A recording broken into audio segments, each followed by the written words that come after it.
The sound of the passport hitting the bottom of the metal trash can echoed louder than the jet engines outside. It wasn't an accident. Everyone at Gate 44B saw it. The gate agent, a woman named Brenda with a smile like a razor blade, dusted her hands off and looked the young girl dead in the eye. No passport, no flight. Step aside, honey. She thought she had just grounded a helpless college student. She thought she held all the cards, but she didn't know who was on the other end of the phone in that girl's pocket. She didn't know that with one call, the girl's mother could shut down the entire airport. Brenda just made the most expensive mistake of her life. The air inside Chicago O'Hare's Terminal 3 was thick with the specific kind of tension that only holiday travel can produce. It was the frantic energy of 3,000 people all trying to get somewhere else at the exact same time. A cocktail of overpriced coffee, anxiety, and the smell of floor wax. Gina Vance stood near the back of the queue for Skylux Airways Flight 294 to London. She adjusted the strap of her carry-on, checking her phone for the third time. She was 22, a pre-law student at Columbia, with a bright future and a calm demeanor that usually disarmed people. Today, however, she was just tired. She had finished her finals 3 days ago and was flying out to meet her parents for a family reunion in the UK. She checked her documents, passport in hand, boarding pass on the screen, visa approval printed out just in case. Gina was the type of traveler who prepared for everything. Her mother, Evelyn Vance, had taught her that. In this world, Gina, Evelyn would say, usually while reviewing thick binders of federal regulations at the kitchen table, details are the difference between being a passenger and being a victim. Know your rules better than they do. Gina stepped forward as the line inched along. Up at the podium, the gate agent was holding court. Her name tag read, Brenda St. James, Lead Agent. She was a woman in her late 40s, with stiff, chemically blonde hair sprayed into a helmet of authority. She wore the Skylux uniform, a navy blue blazer with gold buttons, like it was tactical armor. Brenda didn't just check boarding passes. She judged souls. Gina watched as Brenda berated an elderly couple in front of her. "Sir, I told you, Group 4 is not boarding," Brenda snapped, her voice projecting with a practiced nasal shrillness. "Can you read the sign, or do you need me to draw you a picture?" The old man stammered, clutching his cane. I thought they called military." "Active military," Brenda corrected, pointing a manicured finger at the economy lane. "You look about 40 years retired. Step aside. You're blocking the flow." Gina felt a prickle of heat on her neck. She hated bullies, but she kept her head down. She just wanted to get on the plane. When it was finally her turn, she walked up to the podium, put on her best polite smile, and held out her passport. "Good morning," Gina said. Brenda didn't look up. She was typing something on her terminal, her long acrylic nails clicking aggressively against the keys.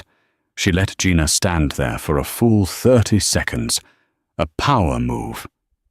Finally she stopped, sighed dramatically, and looked up. Her eyes did a quick scan of Gina, the natural hair, the hoodie from her university, the expensive noise-cancelling headphones around her neck. Brenda's lip curled slightly. "Boarding pass," Brenda demanded, ignoring the greeting. Gina held her phone under the scanner. It beeped green. "Group 2. Brenda frowned. She looked at the screen, then back at Gina. She seemed disappointed that the machine had accepted her. "Passport," she said, holding out her hand without making eye contact. Gina placed the dark blue booklet into Brenda's palm. Brenda opened it, flipping the pages with unnecessary roughness. She squinted at the photo, then at Gina. "You look different in the picture," Brenda said, her tone dripping with suspicion. I had braids when that was taken, Gina explained calmly. It's valid for another 6 years. Brenda hummed, a skeptical sound low in her throat. She leaned over the podium, looking down at Gina's carry-on bag. It was a standard away bag, perfectly sized for the overhead bin. Gina had flown with it a dozen times. That bag is too big, Brenda announced. Gina blinked. Excuse me? The bag, Brenda pointed. It's too large for the cabin. You'll have to check it. That'll be $85. Gina looked at the sizer, the metal cage used to measure bags, sitting right next to the podium. It fits in the sizer, Ma'am. I can show you. I don't need you to show me, Brenda snapped. I've been doing this job for 15 years. I know a violation when I see one. The flight is full. We're out of bin space. The monitor says you've only boarded groups 1 and 2, Gina countered, her voice steady but firm. There should be plenty of space. Brenda's eyes narrowed. The air around the podium seemed to drop 10 degrees. The people behind Gina in line shifted uncomfortably. They knew what was happening. They saw a young black woman standing up to a middle-aged white woman with a badge, and they knew the dynamics were shifting into dangerous territory. Are you arguing with me?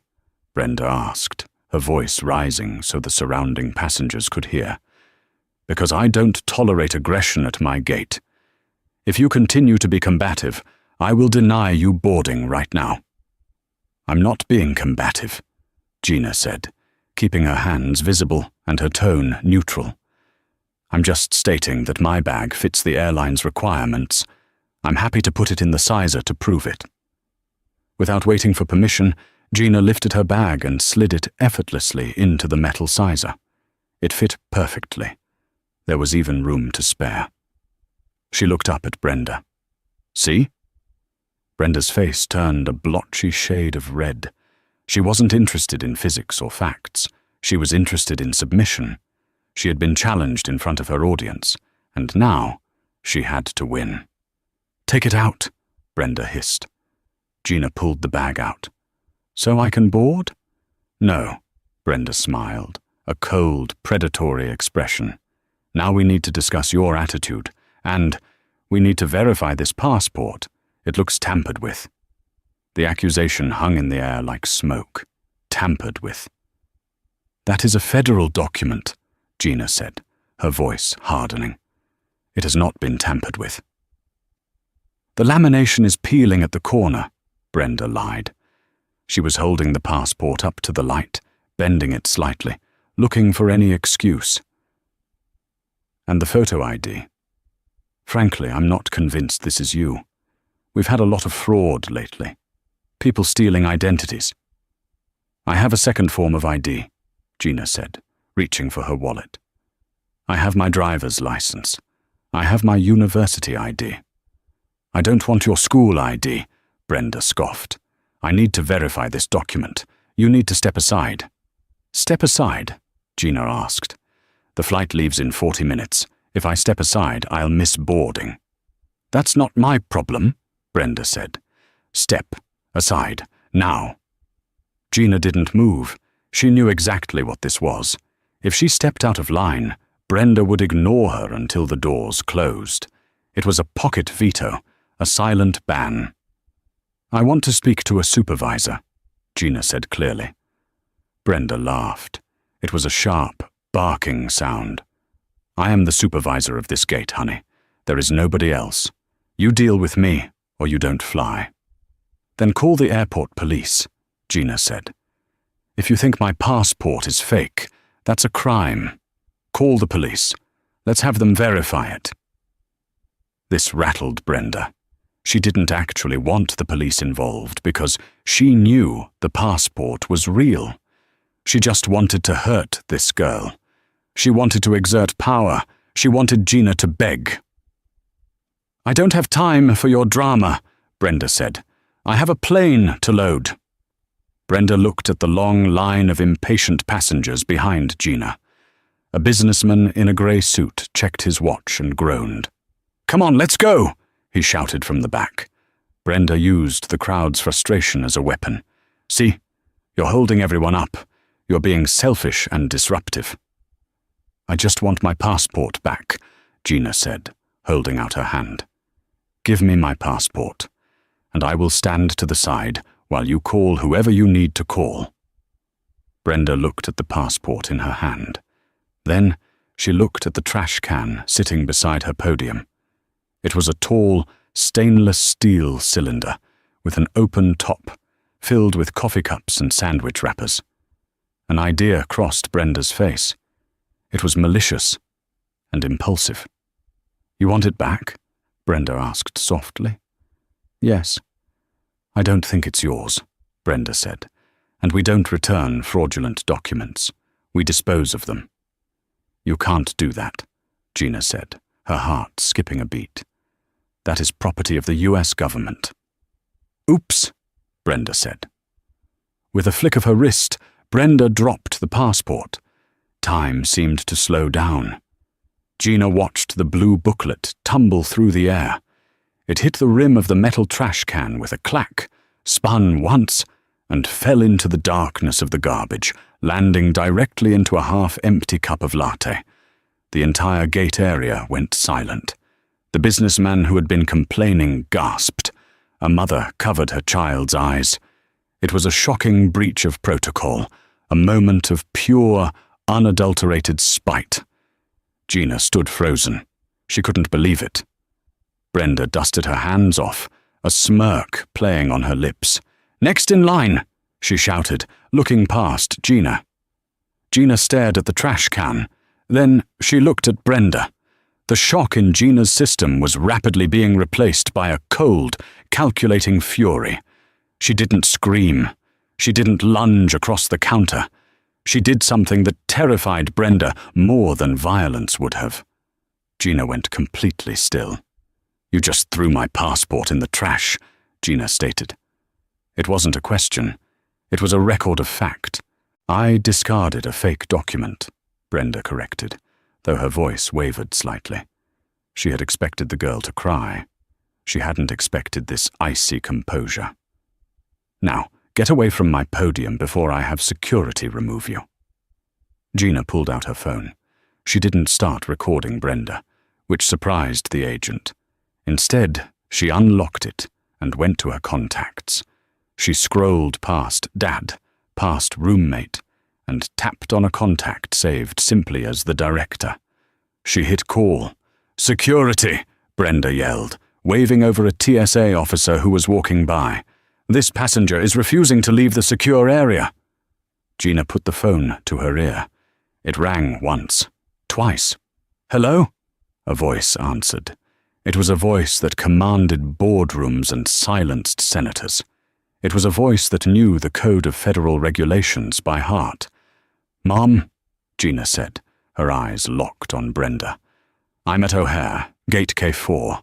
I need you to listen very carefully." "Gina." Evelyn Vance's voice sharpened instantly. "What's wrong? Are you okay?" "I'm physically fine," Gina said, "but the lead gate agent for Skylooks, a Miss Brenda St. James, just confiscated my passport and threw it into a trash can full of coffee. She is refusing to let me retrieve it, and she is denying me boarding." There was a silence on the other end of the line, a heavy, terrifying silence. "She did what?" Evelyn asked. The tone wasn't anger. It was the sound of a nuclear silo opening its doors. "She threw my passport in the garbage, Mum, and now she's calling security to have me arrested for trespassing." "Gina," Evelyn said, her voice dropping an octave, "do not move. Do not let them move you. Put the phone on speaker. Is she there?" "She's right in front of me." "Put me on speaker." Gina pulled the phone away from her ear and tapped the speaker button. She held it up like a shield. "Excuse me," Brenda shouted, leaning over the podium. "I told you to leave. I don't care who you're calling. Your mum can't help you now, honey." From the small speaker of the iPhone, a voice boomed out, cutting through the noise of the terminal. "This is Director Evelyn Vance, Federal Aviation Administration. badge number 8944 Alpha. Who am I speaking to?" Brenda paused. She blinked. The color drained from her face slightly, but she doubled down. She was too deep in to back out now. "I don't care if you're the Queen of England," Brenda retorted. "Your daughter is disrupting a federal flight. And you," Evelyn's voice came through with crystal clarity, "have just violated Title 18, Section 1597 of the United States Code by destroying a travel document, and you are currently in violation of FAA Regulation 14, CFR Part 121, regarding the denial of boarding without due cause. Now listen to me closely." Brenda rolled her eyes. "Oh God, another armchair lawyer. Security, get her out of here." 2 police officers were approaching now, pushing through the crowd. "Mum, the police are here," Gina said calmly. "Good," Evelyn said. "Hand the phone to the officer. Do not let that plane leave the gate. Do you hear me, Gina? That plane does not move." The 2 police officers, both wearing the Chicago Police Department insignia on their shoulders, stepped through the angry crowd. The lead officer was a tall man with tired eyes and a name tag that read Miller. He looked from the screaming gate agent to the young woman standing perfectly still with a phone in her hand. "All right, break it up," Miller said, his voice heavy with the exhaustion of a double shift. "What is going on here?"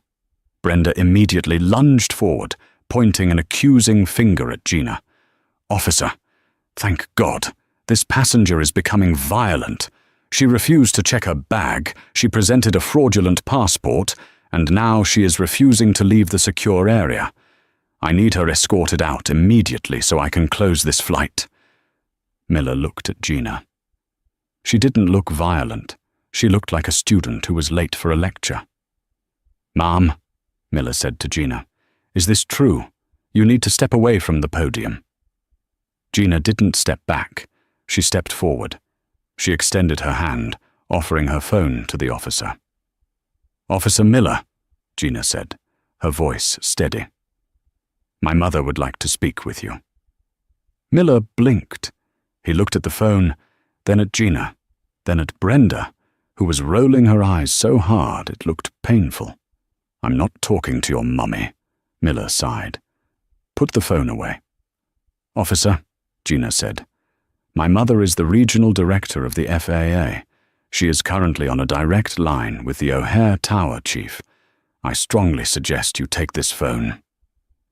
The words regional director hung in the air. Miller paused. He had worked at the airport long enough to know that there were passengers, and then there were people who ran the sky. He looked at the phone again. He took it. "This is Officer Miller," he said tentatively. Brenda scoffed loudly.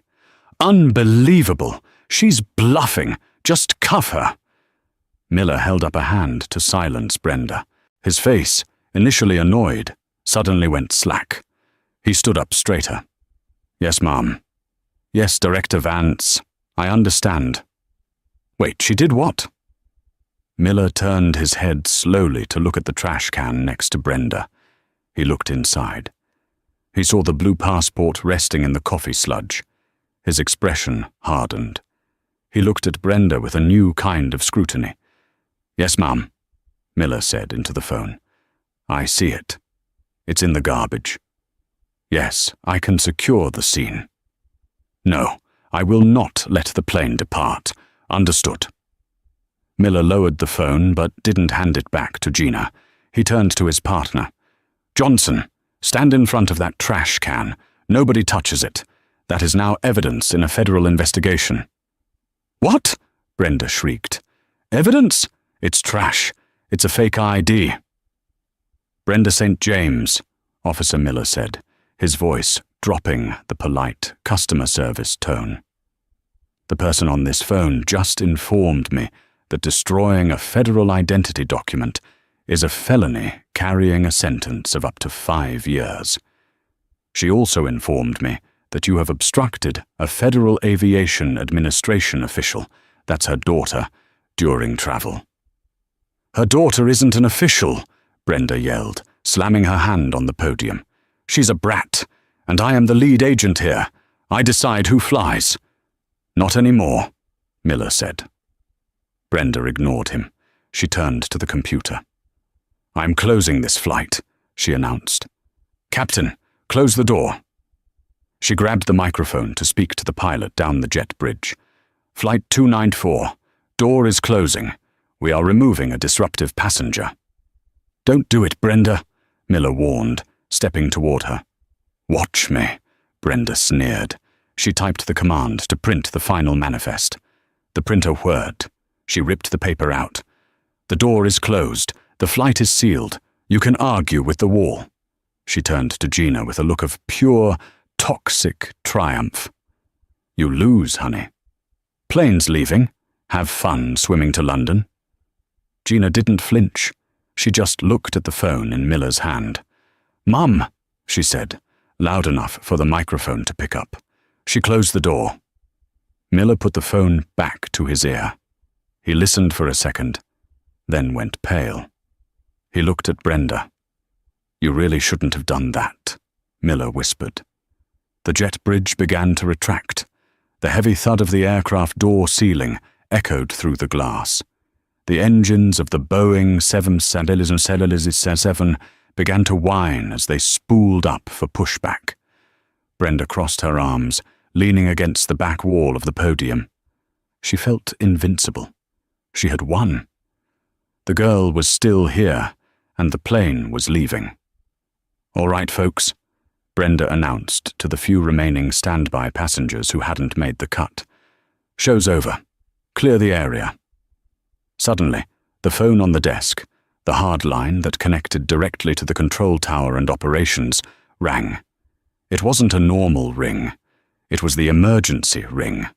A jarring, continuous trill that demanded immediate attention. Brenda frowned. She picked it up. "Gate 44B, Lead Agent St. James." "Hold position." The voice on the other end was deafening. It wasn't the polite dispatcher she was used to. It was the tower controller, and he was shouting. "Excuse me," Brenda asked. "Stop the pushback." The controller repeated. "Flight 294 is grounded. Repeat, grounded. Do not detach the tug. Do not start engines." "Why?" Brenda demanded. "We are closed and ready. We have a slot time." "Your slot is cancelled," the controller snapped. "We just received a code-red administrative stop order from the FAA regional office. They have flagged the aircraft as a crime scene. Do not move that plane." Brenda dropped the phone. It dangled by its cord, swinging back and forth. Outside the window, the massive plane, which had just started to move inches away from the gate, slammed on its brakes. The nose gear dipped violently. Inside the plane, 300 passengers were thrown forward against their seatbelts. The gate area went silent. Then, the doors to the concourse burst open. Running down the hallway was a man in an expensive suit, followed by 3 more police officers and 2 men in dark windbreakers that said, "TSA Inspector." The man in the suit was Mr. Henderson, the station manager for Skylux Airlines at O'Hare. He was the boss of Brenda's boss. And right now, he looked like he was having a heart attack. "Brenda!" Henderson screamed, his voice cracking. "What did you do?" Brenda shrank back. "Mr. Henderson, I just followed protocol. I denied a disruptive passenger." Henderson ran behind the podium, ignoring her. He grabbed the microphone. "Captain Reynolds, this is Henderson. Shut down the engines. We have been issued a federal ground stop order. Do not move." He slammed the mic down and spun on Brenda. His face was purple. "The FAA just called the CEO of Skylux," Henderson hissed, spit flying from his mouth. "Do you know who called? Evelyn Vance, the Director of Airspace Regulation. She told our CEO that her daughter is being held hostage at this gate, and that a Skylux agent destroyed federal property." Brenda's mouth opened and closed like a fish. It was a fake passport." "Was it?" Henderson roared. He turned to Officer Miller. "Where is it?" Miller pointed to the trash can. "In there, sir. My partner is securing it." One of the TSA inspectors stepped forward. He put on a pair of blue latex gloves. With clinical precision, he reached into the trash can, past the coffee cups, and retrieved the soggy, coffee-stained passport. He opened it. He pulled out a jeweler's loupe and inspected the laminate, the chip, and the photo. The silence was agonizing. Brenda held her breath. Gina watched calmly. The inspector looked up. "This is a valid diplomatic passport, issued to a dependent of a high-ranking federal official," he announced. "It is authentic, and it has been willfully vandalized." Henderson looked at Brenda. The look wasn't anger anymore. It was pity. "Brenda," Henderson said quietly, "give me your badge." "Mr. Henderson, please," Brenda stammered, tears finally welling up in her eyes. "I've been here 15 years. I was just protecting the flight. You just cost this airline $100,000 in fuel and delays, and you just committed a federal crime in front of 30 witnesses," Henderson said. "Give me your badge, now." Brenda's shaking hands reached up to her blazer. She unclipped the plastic ID that had been her shield, her weapon, and her identity for a decade and a half. She placed it in Henderson's hand. "Escort her out," Henderson said to the police, "and get that plane door open." "Wait," Gina spoke up. Everyone turned to look at the young girl. She hadn't moved an inch. "My mother is still on the phone," Gina said. "She wants to speak to the person in charge." Henderson swallowed hard. He wiped sweat from his forehead and took the phone from Officer Miller. "Director Vance?" Henderson said, his voice trembling. "This is Robert Henderson, station manager. We have the situation under control. The agent has been relieved of duty." "Mr. Henderson," Evelyn's voice was calm, terrifyingly so. "I don't care about your agent. That is a matter for the police now. I care about my daughter. Is the plane door open?" "We are redocking the jet bridge now, ma'am." "Good," Evelyn said. "My daughter will be boarding that flight. And because her passport was destroyed by your staff, you will personally escort her onto the plane and vouch for her identity to the captain. Is that clear?" "Crystal clear, Director." "And Mr. Henderson?" "Yes." "Make sure she gets an upgrade. She's had a very long day." The sound of the jet bridge reconnecting to the aircraft fuselage was a heavy, mechanical thud, the sound of a mistake being corrected. But inside the terminal, the correction was just beginning. Brenda St. James stood stripped of her defenses. Without her blazer, without her badge, and without the podium between her and the public, she looked smaller. The lead agent persona had evaporated, leaving behind a woman who suddenly realized she was about to be the main character in 100 different viral videos. Officer Miller stepped behind her. He didn't use handcuffs, not yet, but his grip on her elbow was firm, bordering on painful. It was the grip used for criminals, not colleagues. "Let's go, Brenda," Miller said, his voice flat. "We need to take a statement downstairs, and the feds are going to want to talk to you about the interference with a flight crew." "I can walk myself," Brenda snapped, trying to salvage a shred of dignity. She tried to shake his hand off, but Miller held fast. "Actually, you can't," Miller said. "You're in a secure area without a valid ID. You're trespassing. We escort you, or we drag you." The crowd of passengers, which had swollen to include people from neighboring gates drawn by the commotion, parted like the Red Sea. But it wasn't a respectful parting. It was a gauntlet. As Brenda was led away from Gate 44B, the silence broke. "That's her!" someone shouted. "That's the one who threw the girl's passport." "Bye, Karen," a teenager yelled from the back, holding up his phone to record. Brenda kept her eyes fixed on the floor. her face burning with a heat that felt like a sunburn. She could feel the lenses of 50 smartphones tracking her every step. She knew, with a sinking dread, that by the time she got to the precinct, she would be trending on Twitter. She had spent 15 years building a reputation as the Iron Lady of Terminal 3. The one who could spot an oversized bag from 50 feet, the one who made grown men cry over missed connections. Now, that reputation was the very thing destroying her. They passed the elderly couple Brenda had yelled at earlier. The old man, still leaning on his cane, looked at her. He didn't jeer. He just shook his head slowly, a look of profound disappointment that hurt worse than the insults. "Karma is real," his wife whispered, loud enough for Brenda to hear. Brenda's legs felt like lead. Every step was a labor. She wanted to scream, to explain that she was just doing her job, that the girl had been difficult, that the rules were the rules. But the weight of the station manager's words, "Federal ground stop," crushed the excuses in her throat. She had grounded a Boeing 777 because of her ego. There was no spinning that. As they reached the exit of the concourse, Miller stopped her. He turned her around to face the gate one last time.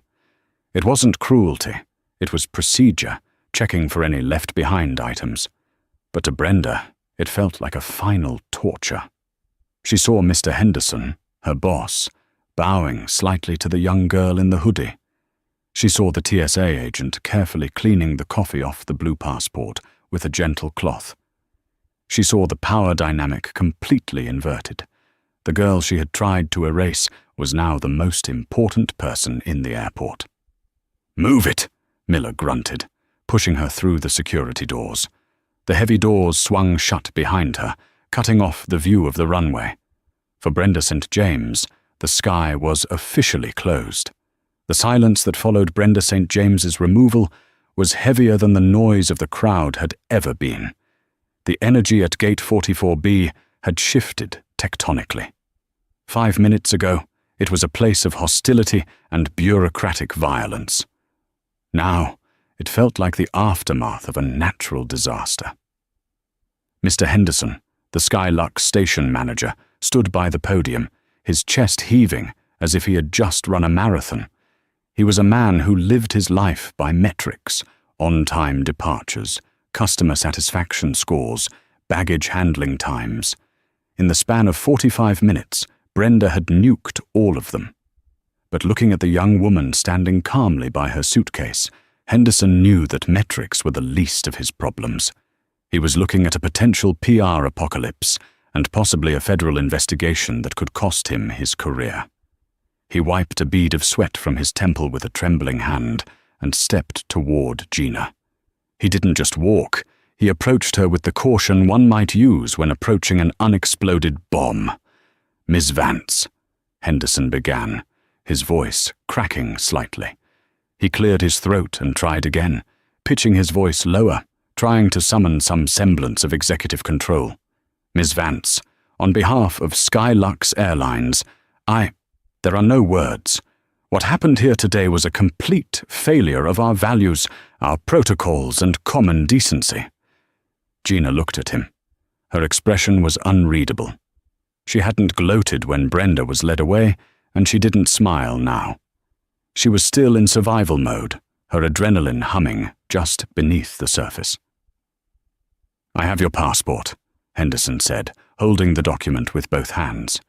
The blue booklet had been wiped clean by the TSA inspectors, though the edges were slightly warped from the moisture of the coffee grounds. To Henderson, it looked like a radioactive object. He offered it to her gently.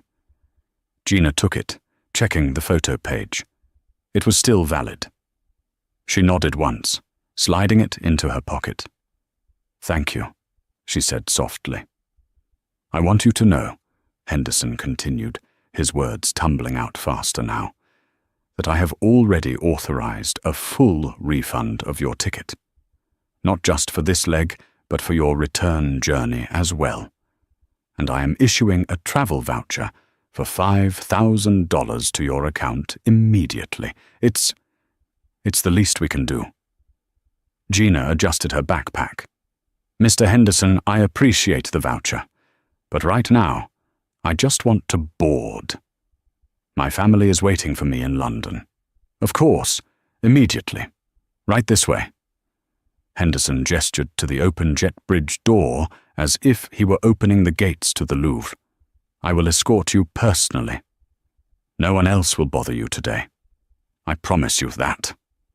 He turned to the crowd of onlookers, the other passengers who were still whispering, recording, and staring. "Folks," Henderson announced, his voice booming with forced cheerfulness, "thank you for your patience. We will resume boarding in 5 minutes. We just need to get this young lady settled first."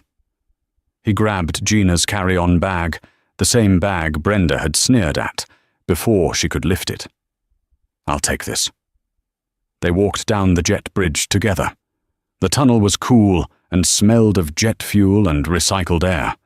The sound of their footsteps echoed against the metal walls. For Gina, the walk felt surreal. She had spent the last hour being treated like a criminal, and now the highest-ranking official at the airport was carrying her luggage like a bellhop. As they reached the end of the bridge, the aircraft door loomed large. 2 flight attendants, Sarah and Marcus, were waiting in the galley. They looked anxious. News travels faster than light in an airport, and the rumors had already reached the crew. The gate agent arrested. A director from the FAA, a ground stop order. When they saw Henderson carrying the bag, their eyes widened. They knew instantly that the young girl in the university hoodie was the center of the storm. "Welcome aboard," Sarah said, her smile tight but genuine. "We are so sorry for the delay." "Where is Captain Reynolds?" Henderson asked sharply. "He's in the cockpit, sir. He's running the pre-flight checklists again since we had to shut down." "Get him," Henderson ordered. "Now." Before Sarah could move, the cockpit door opened. Captain James Reynolds stepped out. He was a man cut from the old cloth of aviation. Silver hair, 4 gold stripes on his shoulders, and a face that looked like it belonged on a recruitment poster. He held his cap in his hand. Reynolds didn't look at Henderson. He looked straight at Gina. He didn't just see a passenger. He saw the daughter of a colleague. Pilots and the FAA often had a contentious relationship, but they respected the hierarchy. And Reynolds knew that for a regional director to issue a code red stop on a commercial airliner, the situation had to be severe. "Ms. Vance," Reynolds said, his voice a deep, calming baritone. He extended a hand. Gina shook it. His grip was firm and warm. "I'm Captain Reynolds. I want to offer you a personal apology," he said. "I've been flying for 30 years, and I have never had a member of my ground crew treat a passenger the way you were treated today. It is a disgrace to the uniform." "Thank you, Captain," Gina said. "I know it wasn't your fault." "It's my ship," Reynolds corrected her gently. "Everything that happens involving this flight is my responsibility. When the tower called me and told me to set the parking brake because we were a crime scene, well, let's just say I was ready to come up the jet bridge myself." He paused, looking her over to make sure she was actually okay. "Are you all right to fly? We can delay further if you need a medic or time to compose yourself." "No," Gina said quickly. "Please, I just want to go." "Good," Reynolds smiled. "Then we'll get you there. Fast and smooth. We're going to make up the time in the air." He turned to Henderson, his expression hardening instantly. "Bob, what seat is she in?" Henderson checked his tablet. Originally, 24F, economy window." Reynolds scoffed. It was a dismissive sound, sharp and loud. "Absolutely not." He turned to Sarah, the lead flight attendant. "Sarah, who is in 1A?" Sarah checked her manifest. "Mr. Sterling, Captain. He's already seated. He's a Global Services member. He's already on his second gin and tonic. Move him, Reynolds said calmly. Henderson's eyes widened. Captain, Mr. Sterling flies 200,000 miles a year. If we downgrade him, corporate is going to— I don't care if he owns the airline, Reynolds interrupted, his voice leaving no room for argument. Mr. Sterling didn't have his federal identification destroyed by our staff. Mr. Sterling wasn't threatened with arrest for trying to board a plane he paid for. Move him to 1C. Move the passenger in 1C to business. Miss Vance is taking 1A. Captain, Henderson started, looking pale. Reynolds took a step closer to the manager. Bob, you have two choices. You can explain to Mr. Sterling why he's moving 4 feet to the right, or you can explain to the FAA director why her daughter is sitting in coach after we threw her passport in the garbage. Which phone call do you want to make? Henderson swallowed hard. I'll handle Mr. Sterling. The group moved into the first-class cabin. It was a sanctuary of soft beige leather, walnut trim, and hushed lighting. The air smelled of expensive cologne and heated nuts.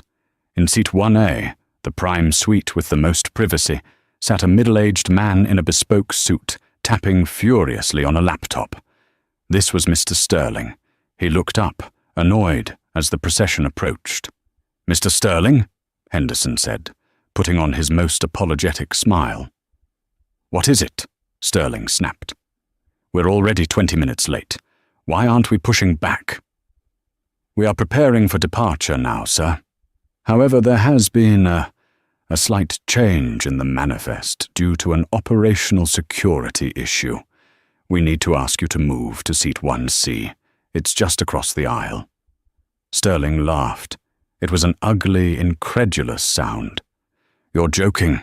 I reserved 1A 3 months ago. I'm not moving. He glanced at Gina, looking her up and down with disdain. And certainly not for a teenager in a hoodie. Is this a joke?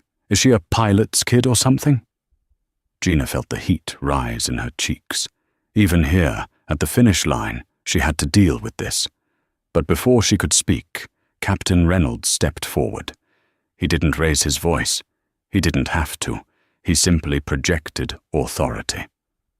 Sir, Reynolds said, this young woman is the victim of a serious security breach committed by our staff at the gate. The FAA has cleared this flight to depart only on the condition that her safety and security are guaranteed by the captain. That's me. And I have determined that seat 1A is the most secure position for her. Sterling blinked. The mention of the FAA and security breach cut through his entitlement. He looked from the captain to Henderson, then to Gina. He saw the tension in the crew's faces. He realized this wasn't a request. It was an order. Fine, Sterling grumbled, slamming his laptop shut. But I'm filing a complaint, and I expect extra miles. Mr. Henderson will load them to your account before we land, Reynolds promised dryly. Sterling grabbed his briefcase and huffed across the aisle to 1C. Reynolds turned to Gina and gestured to the empty suite. It's all yours, Miss Vance. Gina stepped into the pod. It was massive. The seat was wide enough for 2 people, upholstered in buttery soft leather. There was a large entertainment screen, a vanity mirror, and a duvet rolled up on the ottoman. She sat down, and the seat seemed to embrace her. For the first time in 2 hours, her shoulders dropped. The tension that had been holding her spine rigid finally let go, replaced by a wave of exhaustion.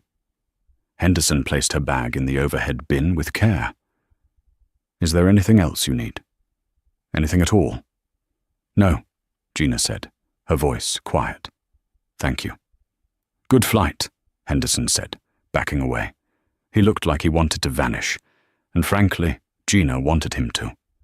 Captain Reynolds leaned in one last time. I'll be up front. Sarah here will take care of everything. If anyone bothers you, and I mean anyone, you tell Sarah, and she calls me. Understood? Understood. Gina smiled weakly. Thank you, Captain. Reynolds nodded, put his cap back on, and marched toward the cockpit. The door to the flight deck closed with a solid, reassuring lock. Sarah appeared instantly with a hot towel on a silver tray. Ms. Vance, can I get you a pre-departure beverage? Champagne? Mimosa? Just water, please, Gina said. And maybe some orange juice? Coming right up. As the rest of the passengers filtered in, glancing curiously at the girl in 1A who had displaced the angry businessman, Gina pulled out her phone. Her hands were shaking slightly as she typed. Gina, I'm on. Captain Reynolds is amazing. I'm in seat 1A. The bubbles appeared instantly. Mom, thank God. I'm so sorry you had to go through that, baby. I love you. Mom, I'm tracking the flight. Don't worry about Brenda. It's handled. Gina put the phone down. She looked out the window. The view was the same tarmac she had seen from the terminal, but the perspective had changed completely. She wasn't stuck behind the glass anymore. She was on the other side. The plane shuddered slightly as the tug engaged the nose gear. The engines began to spool up, a deep, rising whine that vibrated through the floorboards, a sound of immense power waking up.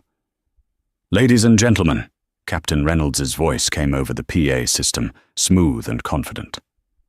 Welcome aboard Flight 294, with service to London Heathrow. We apologize for the delay at the gate. We had an administrative issue that has been resolved. We have been cleared for an expedited departure. Flight time is a quick 6 hours and 40 minutes. Sit back, relax, and let us take care of you. The plane began to move. Gina watched the terminal building slide past. She saw the jet bridge retract. She saw the police cruiser down on the ramp, lights still flashing. In the back seat, she caught a glimpse of a figure, slumped over, face in hands, messy blonde hair visible through the window. Brenda. For a second, Gina felt a pang of pity. It was sad, really. Brenda had woken up this morning with a job, a pension, and a life. She had thrown it all away because she couldn't stand the sight of a confident young black woman with a priority boarding pass. The pity vanished as the plane turned onto the active runway. The engines roared to full power, pressing Gina back into the soft leather of seat 1A. The ground rushed by, concrete, grass, lights, blurring into streaks of color. Then, the bump, the lift. The wheels left the ground. The heavy machinery defied gravity. Gina looked down as the airport shrank beneath them. The terminal, the gate, the podium, the trash can, it all became small, insignificant toys. She was rising above it all. She closed her eyes, took a sip of her orange juice, and finally exhaled. 3 months later, the conference room on the top floor of the Skylux Airlines corporate headquarters in Chicago was silent enough to hear a pin drop. The view from the window was spectacular, a panoramic sweep of the city skyline. But Brenda St. James wasn't looking at the view.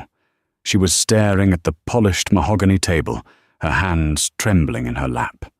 She sat opposite a team of 4 lawyers in expensive grey suits. At the head of the table sat Mr. Henderson, looking 10 years older than he had that day at the gate, and next to him, sitting with the poise of a queen, was Director Evelyn Vance. Gina was there too, sitting quietly beside her mother. She didn't look angry, she just looked ready to move on. Miss St. James, the lead counsel for Skylux began, adjusting his glasses. We have reviewed the footage from Gate 44B. We have the statements from the Chicago Police Department, the TSA, and 32 passenger witnesses. We also have the report from the FAA. Brenda licked her dry lips. I would like to state again that I thought the document was fake. I was trying to protect the airline. You threw a diplomatic passport into a garbage can, the lawyer said, his voice devoid of sympathy. And when informed of your error by a federal officer, you attempted to launch a flight to evade accountability. Do you have any idea what that cost us? He slid a piece of paper across the table. It was a single sheet with a number printed in bold at the bottom. The fuel for the taxi back, the slot cancellation fees, the passenger compensation vouchers for the delay, the legal fees to keep the FAA from revoking our operating certificate for that terminal. The lawyer tapped the paper. $240,000. Brenda gasped. I can't pay that. We know, the lawyer said. Which is why we aren't suing you for the money. We are settling the civil suit with the Vance family separately. He opened a leather folder. However, he continued, your employment is terminated immediately, with cause. This means you forfeit your pension, your travel benefits, and your severance package. Furthermore, because of the federal charges pending against you for destruction of government property, the TSA has permanently revoked your cider badge. You are banned from working in any secure area of any airport in the United States. Brenda felt the room spin. My pension. I have 15 years. You had 15 years. Evelyn Vance spoke up for the first time. Her voice was low, but it carried the weight of the entire government. You traded 15 years for 15 seconds of power. You wanted to make my daughter feel small. You wanted to humiliate her because you didn't like the way she looked, or the way she spoke, or the fact that she knew her rights. Evelyn leaned forward. My daughter is a law student, Miss St. James. She knows the rules. You were the one who forgot them. Brenda looked at Gina. For the first time, she saw the girl not as a passenger, but as a person. I'm sorry, Brenda whispered. It was a small, broken sound. Gina looked at her. I accept your apology, she said. But I hope you learn that you don't need to blow out someone else's candle to make yours shine brighter. The meeting ended 5 minutes later. Security escorted Brenda to the elevator. She walked out of the building with a cardboard box containing a stapler, a photo frame, and a mug that said, World's Best Gate Agent. She stood on the sidewalk in the freezing Chicago wind. She took her phone out to call an Uber, but paused when she saw a notification from a news app. Viral update. The Gate 44B bully. Fired. Skylux Airlines announces new passenger Bill of Rights after college student's viral ordeal. She clicked the article. There was a picture of her, red-faced and screaming, next to a picture of Gina looking calm and dignified. The comment section was brutal. Thousands of strangers dissecting her career, her attitude, her life. Brenda St. James had grounded a plane, but in the end, she was the one who crashed. 6 months later, Gina sat in her dorm room at Columbia Law School. The window was open, letting in the sounds of New York City. On her desk sat a letter from Skylux Airlines.